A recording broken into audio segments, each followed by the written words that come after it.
जय मसीह की दोस्तों। मेरे लिए यह सौभाग्य की बात है कि इस महत्वपूर्ण बाइबल अध्ययन में मैं आपका स्वागत करूं। कार्यक्रम सत्यवचन आपके लिए ही है कि इस कार्यक्रम के माध्यम से आप अपने जीवन का मूल्यांकन कर सकें कि परमेश्वर किन बातों से प्रसन्न होता है।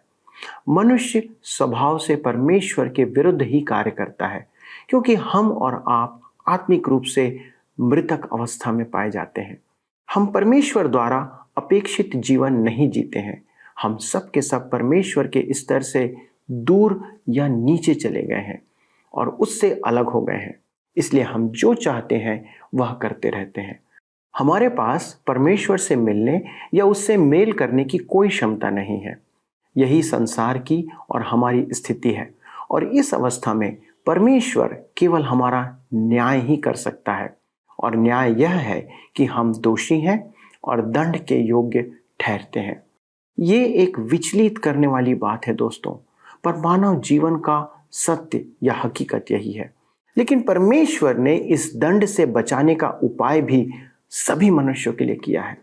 बाइबल 2 कुरिन्थियों 5वां अध्याय से जब इस बात को हम अध्ययन करते हैं तो इस संबंध में हम आज ध्यान देने पाएंगे, समझने पाएंगे। अतः आप इस अध्याय को खोल लें, और यदि आपके पास बाइबल नहीं है तो कृपया अपने लिए एक खरीद लें या कहीं से उसकी व्यवस्था कर लें। आइए हम अध्ययन में आगे बढ़ें। मेरे मित्रों, आइए आज हम अपने अध्ययन में आगे बढ़ते हुए 2 कुरिन्थियों के पत्र 5 अध्याय उसके 13 पद को पढ़ें। यहाँ पर इस प्रकार से लिखा हुआ है, यदि हम बेसुध हैं तो परमेश्वर के लिए, और यदि चैतन्य हैं तो तुम्हारे लिए हैं। पौलुस कहता है कि लोग सोचेंगे वह पागल है। कोई बात नहीं, वह परमेश्वर के लिए ऐसा कर रहा है। यदि कोई सोचे कि उसका मानसिक संतुलन ठीक है तो वह उनके हित के लिए ही है। पहली बात देखते हैं, मसीह का प्रेम हमें बाध्य करता है। 2 कुरिन्थियों के पत्र 5 अध्याय उसके 14 और 15 पद में लिखा है, क्योंकि मसीह का प्रेम हमें विवश कर देता है, इसलिए कि हम यह समझते हैं कि जब एक सब के लिए मरा तो सब मर गए, और वह इस निमित्त सबके लिए मरा कि जो जीवित हैं वे आगे को अपने लिए न जिएं, परंतु उसके लिए जो उनके लिए मरा और फिर जी उठा। ध्यान दीजिए, हमें विवश करता है। यह एक ऐसी उक्ति है जिसे प्रायः गलत समझा गया है कि मसीह का प्रेम हम पर रोक लगाता है। पौलुस के कहने का अर्थ यह नहीं है। वह कहता है कि मसीह का प्रेम हमें बाध्य करता है कि बाहर जाएं। मसीह का प्रेम हमें प्रेरित करता है। मसीह का प्रेम हमें परमेश्वर के वचन का प्रचार करने के लिए प्रेरित करता है। मसीह का प्रेम हमें विवश करता है, इसलिए कि हम यह समझते हैं कि जब एक सब के लिए मरा तो सब मर गए। यही था जिसके कारण पौलुस पृथ्वी की छोर तक सुसमाचार सुनाने निकला, इसलिए कि हम यह समझते हैं कि जब एक सब के लिए मरा तो सब मर गए। मनुष्य मृत्यु दंड के अधीन है। अदन की वाटिका में आदम पुरानी सृष्टि का सिर था। पुरानी सृष्टि आदम में न्याय के अधीन थी। परमेश्वर ने उससे कहा था, उत्पत्ति की पुस्तक 2 उसके 16 और 17 पद में, तू वाटिका के सब वृक्षों का फल बिना खटके खा सकता है, पर भले या बुरे के ज्ञान का जो वृक्ष है उसका फल तू कभी ना खाना, क्योंकि जिस दिन तू उसका फल खाएगा उसी दिन अवश्य मर जाएगा। परंतु आदम ने आज्ञा नहीं मानी।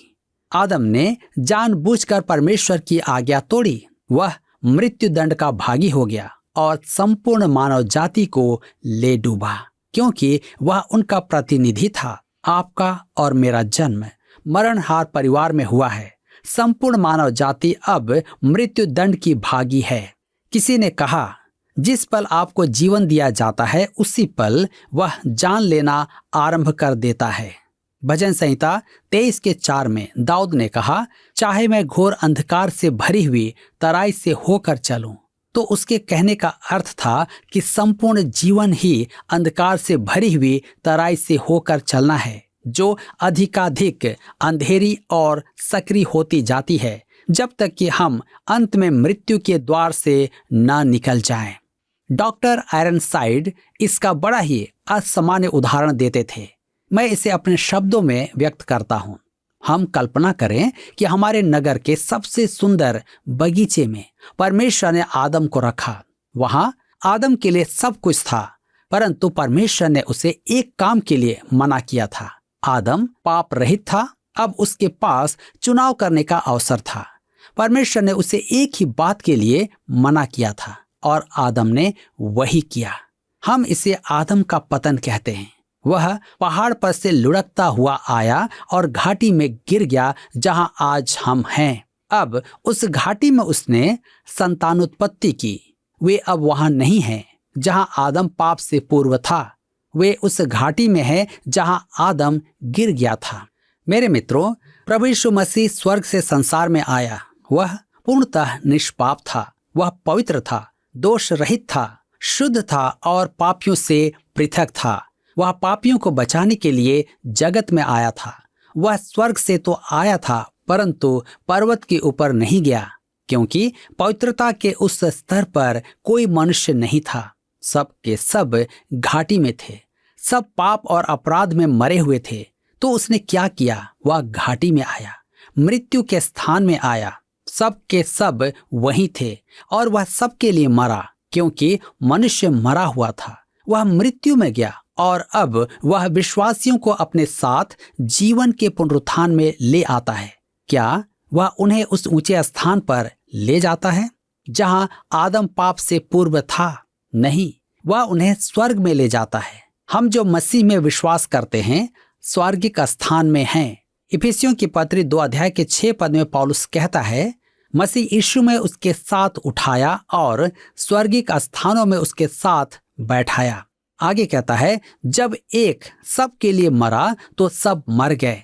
उसने हमारा स्थान ले लिया और वे जो उसमें विश्वास रखते हैं उसके साथ जी उठते हैं। वे इसलिए जी नहीं उठते कि पहाड़ के ऊपर रखे जाएं कि फिर नीचे गिरें। वह उन्हें स्वर्गिक स्थान में ले जाता है। मसीह ने हमारा स्थान ले लिया है। जी हाँ, अब यदि हम जीवित हैं तो उसमें विश्वास के द्वारा जीवित हैं, कि जो विश्वास में जीवित हैं वे आगे को अपने लिए न जिए, परंतु उसके लिए जो उनके लिए मरा और फिर जी उठा। मसीह केवल इसीलिए नहीं मरा कि हम दंड और मृत्यु से बचाए जाएं, परंतु इसलिए कि हम अपनी मरणावस्था से नए जीवन में लाए जाएं। अब हमारा जीवन उसे समर्पित होना चाहिए कि अब से आगे हम परमेश्वर की महिमा के निमित्त जीवन जिएं। परमेश्वर की संतान के लिए इस समझ से मानवीय परिवार का संपूर्ण नया अर्थ बन जाता है। 2 कुरिन्थियों के पत्र 5:16 में लिखा है, अतः अब से हम किसी को शरीर के अनुसार न समझेंगे। यद्यपि हमने मसीह को भी शरीर के अनुसार जाना था, तो भी अब से उसको ऐसा नहीं जानेंगे। हम शरीर के अनुसार मनुष्यों को नहीं जानते हैं। अब हम मनुष्यों को अलग दृष्टि से देखते हैं, पहले जैसी सांसारिक दृष्टि से नहीं। संसार में केवल खोए हुए मनुष्य हैं। मैं एक अति बुद्धिमान प्रोफेसर को जानता हूं जो खोया हुआ है, क्योंकि वह मसीह को नहीं जानता है। मैं एक कमजोर मनुष्य को जानता हूं जो खोया हुआ है, क्योंकि वह मसीह को नहीं जानता। अतः अब से हम किसी को शरीर के अनुसार ना समझेंगे, अर्थात हम मनुष्यों को उसकी जाति की पृष्ठभूमि के अनुसार, सामाजिक पृष्ठभूमि के अनुसार या त्वचा के रंग के अनुसार नहीं जानते हैं। हम जानते हैं कि पुराने स्वभाव के कारण वे सब पाप में खोए हुए हैं, परंतु मसीह सब के लिए मरा है। मसीह एक बुद्धिजीवी के लिए, सब के लिए मर गया। याकूब अपने पत्री के 2 अध्याय में कहता है कि धनवान मनुष्य को जो अंगूठी पहने बहुमूल्य वस्त्रों में आता है उसे सम्मान का स्थान देना और एक गरीब को कहना कि उसे पांव के पास बैठ जा उचित नहीं। यह क्यों उचित नहीं है? क्योंकि परमेश्वर की संतान होने के कारण हमें मानव जाति को पापी के रूप में देखना है, जिनके लिए मसीह यीशु मरा। यहाँ तक कि यहूदियों और अन्य जातियों का अंतर भी अब नहीं रहा। संपूर्ण मानव जाति परमेश्वर की दृष्टि में पापी है। सबके लिए एक ही समाधान है, मसीह यीशु का सुसमाचार। हम किसी भी मनुष्य को शरीर के अनुसार नहीं देखते हैं, सब एक ही स्तर पर हैं। यद्यपि हमने मसीह को भी शरीर के अनुसार जाना था, तो भी अब से उसको ऐसा नहीं जानेंगे। मैं मानता हूं कि पौलुस मसीह को शरीर के अनुसार जानता था। मेरे विचार में वह उसके क्रूसीकरण पर उपस्थित था। मैं कभी विश्वास ही नहीं कर सकता कि वह जोशीला फरीसी यरूशलेम में मसीह के क्रूसीकरण पर उपस्थित न रहा हो। 2000 से भी अधिक वर्ष पूर्व यीशु इस पृथ्वी पर चलता था। उसका जन्म बैतलहम में हुआ और वह नासरत में बड़ा हुआ था तथा गलील में घूमता फिरता था। उसने गलील के काना में अपनी सेवा आरंभ की और अंत में यरूशलेम गया, जहां क्रूस पर मर गया और नगर के बाहर यूसुफ की कब्र में दफन किया गया। तीसरे दिन मृतकों में से जी उठा और अपनों को दर्शन दिया। तदुपरांत स्वर्ग में चला गया। अब हम उसे गलील के पुरुष के रूप में नहीं जानते हैं। आज वह गलील का पुरुष नहीं है। बड़े दिन के समय अनेक जन बैतलहम जाते हैं। वहां बहुत भीड़ होती है। वे वहां किसे देखने जाते हैं? उस शिशु को। वह वहां नहीं है। ईस्टर के समय भी यरूशलेम में बहुत भीड़ होती है, परंतु हमारा प्रभु जो जी उठा है वह वहां नहीं है।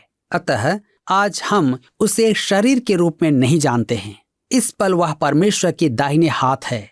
वह महिमामय मसीह है। यद्यपि हमने मसीह को शरीर के अनुसार जाना है, परंतु अब हम उसे वैसा नहीं जानते हैं।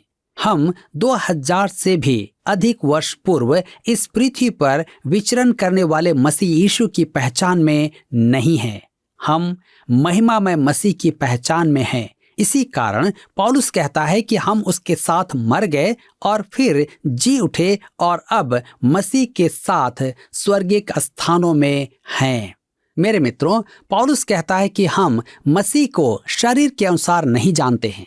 अब वह गलीली पुरुष नहीं, महिमा का मसीह है और हम जो उसमें विश्वास के द्वारा उसके साथ अपनी पहचान बनाते हैं, उसके साथ स्वर्गीय स्थानों में वास करते हैं।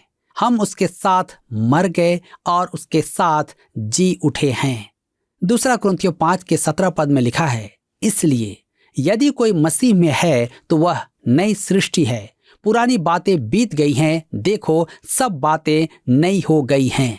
ध्यान दीजिए, यदि कोई मसीह में है तो वह नई सृष्टि है। हम इस पद को प्रायः गवाही देने वालों के मुख से सुनते हैं। वे कहते हैं कि पहले वे जो बुरे काम करते थे अब नहीं करते हैं। वे इस परिवर्तन को इस पद की पूर्ति समझते हैं। यदि आप और मैं मसीह में नई सृष्टि हैं तो वे पुरानी बातें कौन सी हैं जो बीत गई? आपको स्मरण करना होगा कि हमने कहा था कि संपूर्ण मानव जाति पर्वत की घाटी में है और सब के सब पापी हैं। अब जब हमने मसीह में विश्वास किया है तो वे पुराने संबंध बंधन बीत गए हैं। हम इस संसार की पहचान में नहीं हैं। अब हम मसीह की पहचान में हैं। हमारा मसीह की देह में बपतिस्मा हुआ है और हम मसीह के हैं। पुरानी बातें बीत गई हैं और नई बात है प्रभु यीशु मसीह के साथ संबंध। अब हम महिमा के मसीह के संबंध में हैं। मेरे मित्रों, हम व्यवहारिक बने। आप कहेंगे, मैं जानता हूं कि यह एक अद्भुत पद है, परंतु मैं यह कैसे निश्चित जानूंगा कि मैं एक नई सृष्टि हूं? सुनिए, मसीह यीशु यूहन्ना रचित सुसमाचार 5 उसके 24 पद में क्या कहते हैं। मैं तुमसे सच सच कहता हूं, जो मेरा वचन सुनकर मेरे भेजने वाले पर विश्वास करता है, अनंत जीवन उसका है और उस पर दंड की आज्ञा नहीं होती, परंतु वह मृत्यु से पार होकर जीवन में प्रवेश कर चुका है। क्या आपने प्रभु यीशु मसीह को ग्रहण किया है? क्या आप उसमें विश्वास करते हैं?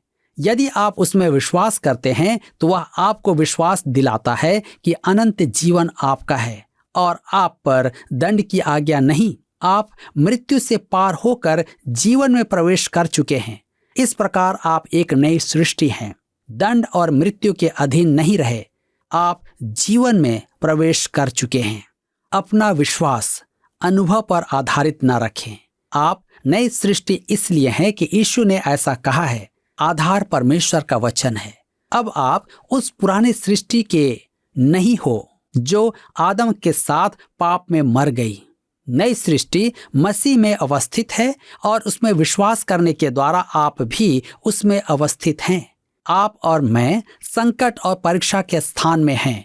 हम बार बार अनेक बार चूकते हैं, परंतु प्रभु यीशु हमें उबार लेता है। एक महान सत्य तो यह है कि प्रभु यीशु ने हमें मुक्ति दिलाई और अब हम एक नई सृष्टि हैं। अब पौलुस इसकी चर्चा करेगा। दूसरा कुरिन्थियों की पत्री 5 अध्याय के 18 पद में हम पढ़ते हैं, ये सब बातें परमेश्वर की ओर से हैं, जिसने मसीह के द्वारा अपने साथ हमारा मेल मिलाप कर लिया और मेल मिलाप की सेवा हमें सौंप दी है। मेल करवाने की सेवा वास्तव में सर्वत्र भटके हुओं के लिए परमेश्वर की पुकार है कि वे अपने पाप, बोझ और समस्याएं तथा कष्टों को लेकर परमेश्वर के पास मेल करने के लिए आ जाएं। यह शब्द मेल मिलाप इस पद में 2 बार आया है और अगले पद में 2 बार आया है तथा पद 20 में 1 बार आया है। यद्यपि पद 21 में यह शब्द नहीं है, परंतु वह पद इसका सारांश है। यह एक सर्वाधिक महत्व का विषय है और हम महत्वपूर्ण धर्मशास्त्र का अध्ययन कर रहे हैं। सबसे पहले तो मैं आपको यह बता देना चाहता हूं कि मेल मिलाप का अर्थ उद्धार नहीं है। मेल करना एक कदम आगे है। यह हमारे पापों की क्षमा से अधिक हमारे दंड की क्षमा से भी बढ़कर है। मेल करने का अर्थ है पूर्ण रूपेण परिवर्तित संबंध। इसका अर्थ है आमूल परिवर्तन। यदि कोई मसीह में है तो वह नई सृष्टि है। चूके नहीं, मेल मिलाप परमेश्वर की ओर से है। ये सब बातें परमेश्वर की ओर से हैं, जिसने मसीह के द्वारा अपने साथ हमारा मेल मिलाप कर लिया। अगले पद में भी इसी बात को दोहराया गया है। दूसरा कुरिन्थियों 5 के 19 में हम पढ़ते हैं, अर्थात परमेश्वर ने मसीह में होकर अपने साथ संसार का मेल मिलाप कर लिया और उनके अपराधों का दोष उन पर नहीं लगाया और उसने मेल मिलाप का वचन हमें सौंप दिया है। मेरे मित्रों, मेल मिलाप एक ऐसी सेवा है जिसमें आमूल परिवर्तन आ जाता है। अब प्रश्न यह है कि किस में आमूल परिवर्तन आता है। परमेश्वर तो बदलता नहीं, आज और कल सदा एक सा ही है। लिखा है कि परमेश्वर ने अपने साथ संसार का मेल मिलाप कर लिया है। मसीह के द्वारा हमारे साथ मेल कर लिया है। हम संसार को देखें तो समझ में आता है कि वह पाप के मार्ग पर है। यशायाह कहता है 53 अध्याय के 6 पद में, हम में से हर एक ने अपना अपना मार्ग लिया। यह मसीह के ही द्वारा है कि परमेश्वर मसीह की मृत्यु के द्वारा संसार का स्वयं से मेल करता है। मेल मिलाप की यह श्रेष्ठ सेवा मसीह का काम है। इसी संदर्भ में मैं कुलुसियों की पत्र 1 अध्याय उसके 20 से 22 पद को पढ़ना चाहता हूँ। और उस क्रूस पर बहे हुए लहू के द्वारा मेल मिलाप करके सब वस्तुओं को उसी के द्वारा से अपने साथ मेल कर ले, चाहे वे पृथ्वी पर की हो चाहे स्वर्ग में की। तुम जो पहले निकाले हुए थे और बुरे कामों के कारण मन से बैरी थे, उसने अब उसकी शारीरिक देह में मृत्यु के द्वारा तुम्हारा भी मेल कर लिया, ताकि तुम्हें अपने सम्मुख पवित्र और निष्कलंक और निर्दोष बनाकर उपस्थित करे। इसकी तुलना फिलिपियों की पत्री 2 उसके 10 पद से करें, जहां लिखा है, जो स्वर्ग में और पृथ्वी पर और पृथ्वी के नीचे हैं, वे सब यीशु के नाम पर घुटना टेकें। पृथ्वी के नीचे का अर्थ क्या है? इसका अर्थ है नरक। कुलुसियों में केवल स्वर्ग और पृथ्वी का उल्लेख है।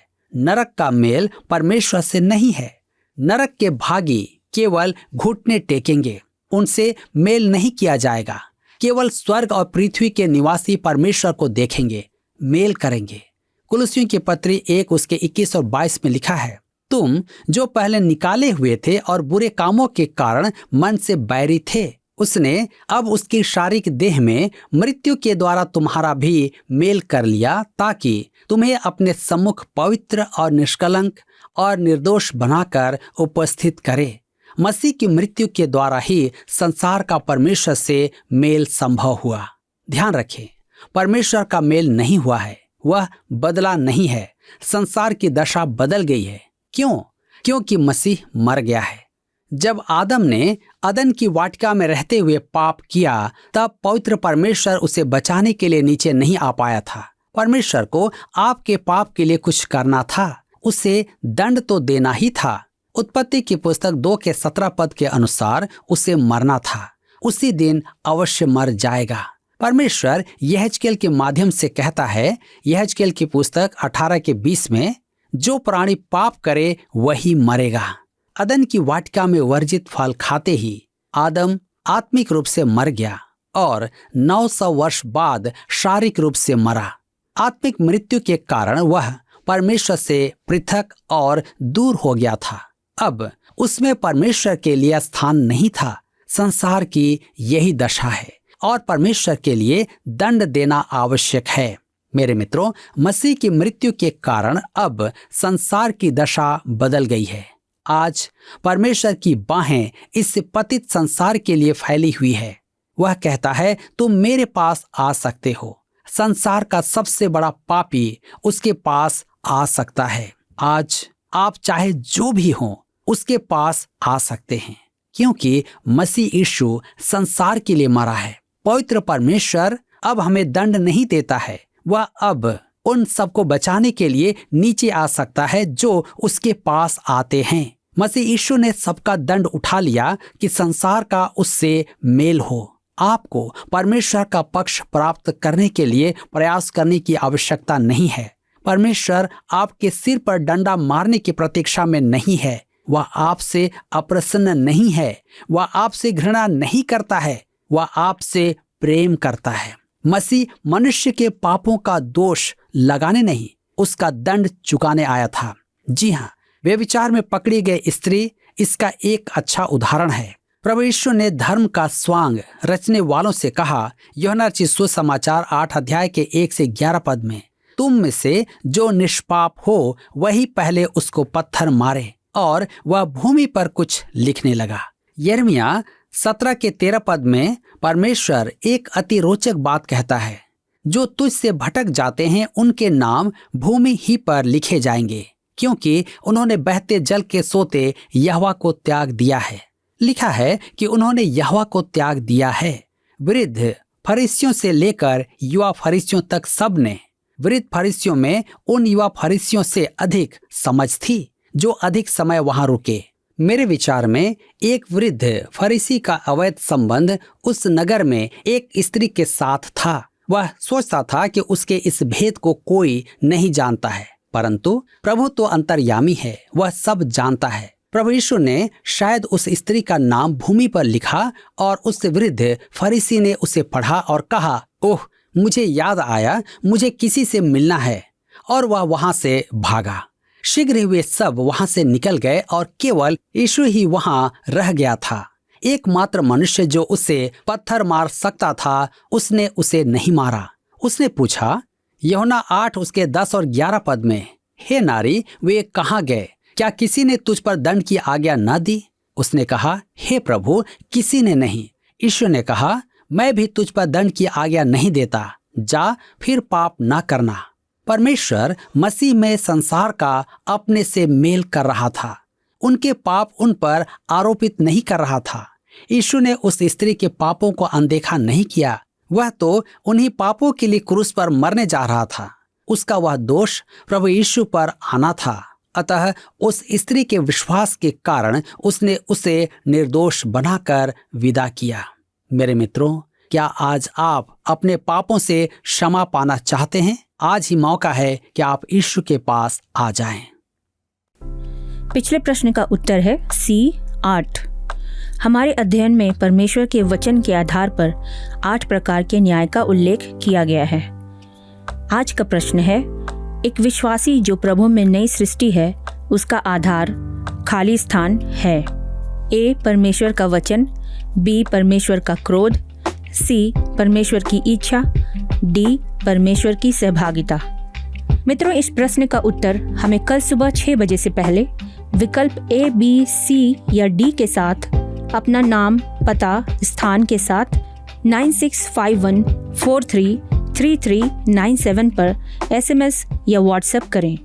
सभी विजेताओं को विशेष पुरस्कार प्रदान किए जाएंगे। धन्यवाद। क्या आपको यह कार्यक्रम पसंद आया? अभी हमें एक मिस कॉल करें और आप अगले विजेता हो सकते हैं।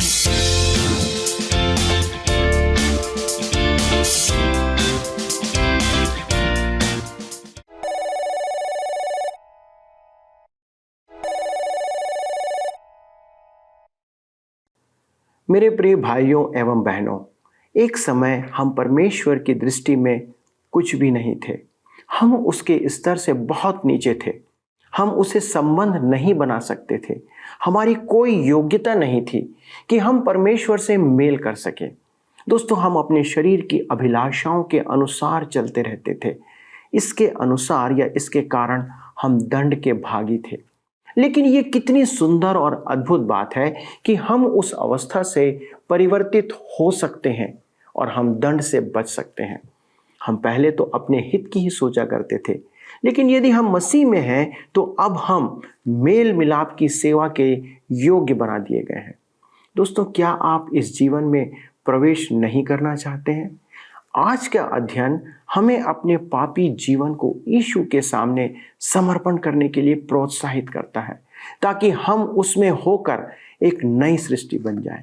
दोस्तों, सब प्रकार की विचलित करने वाली बातों से स्वतंत्र हो जाएं और मेल मिलाप की सेवा के लिए अपने आप को परमेश्वर के हाथ में सौंप दें। आप अगले अध्ययन में इस बात को और जानेंगे कि इस नए जीवन को स्वीकार करने के कारण परमेश्वर ने आपको एक नए पद के योग्य भी बना दिया है। आइए हम प्रार्थना करें कि परमेश्वर के इस उत्तम दान को हम ग्रहण करें और उस मेल मिलाप की सेवा में आगे बढ़ें। आइए प्रार्थना करें। स्वर्गीय पिता, हम आपको धन्यवाद देते हैं प्रभु यीशु मसीह में होकर कि आपने हम पापियों का मेल प्रभु यीशु के द्वारा अपने आप से किया। और ना केवल आपने हमसे अपना मेल किया, परंतु पिता परमेश्वर आपने हमें मेल मिलाप की सेवा भी प्रदान किया है कि अब हम जो मसीह यीशु में हैं इस मेल मिलाप की सेवा में आगे बढ़ें। प्रभु, हम प्रार्थना करते हैं हमारे सारे दर्शकों के लिए, विशेष तौर पर प्रभु जी इन सभी जवानों के लिए, बुजुर्गों के लिए, अधेड़ों के लिए, प्रभु भाइयों के लिए, बहनों के लिए, बच्चों के लिए, कि पिता परमेश्वर आप उन्हें इस मेल मिलाप की सेवा के लिए तैयार करें, कि जैसे उनका मेल आपसे हुआ है वैसे ही वे दूसरों का मेल आपसे कराने के लिए इस सेवा को आगे बढ़ाएं। प्रभु, आज संसार में सेवकों की कमी है। कितने ऐसे स्थान हैं जहां पर आपके प्रेम को ले जाने के लिए, आपके संदेश को पहुंचाने के लिए, इस मेल मिलाप की सेवकाई को बढ़ाने के लिए सेवकों की आवश्यकता है। प्रभु, आज इस अध्ययन के माध्यम से हम आपसे विनती और प्रार्थना करते और हमारे सारे दर्शकों को प्रोत्साहित करते कि वे इस मेल मिलाप की सेवा के लिए आगे बढ़ें और आपके प्रेम से लोगों का परिचय कराएं, ताकि इस संसार में आपके लोग, आपके आज्ञा मानने वाला लोग बढ़ते चले जाएं। प्रभु, हम इस विनती को प्रभु यीशु क्रिस्ट के नाम से आपके चरणों पर रखते हैं और उसी के नाम से इस प्रार्थना को मांगते हैं। आमीन। अगले प्रसारण में इस अध्ययन को आगे बढ़ाएंगे और नए और गहरी भेद की बातों को आपके सामने प्रकट करेंगे। तब तक परमेश्वर की सेवा में आगे बढ़ते चले जाएं। परमेश्वर आपको बहुत आयत से आशीष दे। धन्यवाद।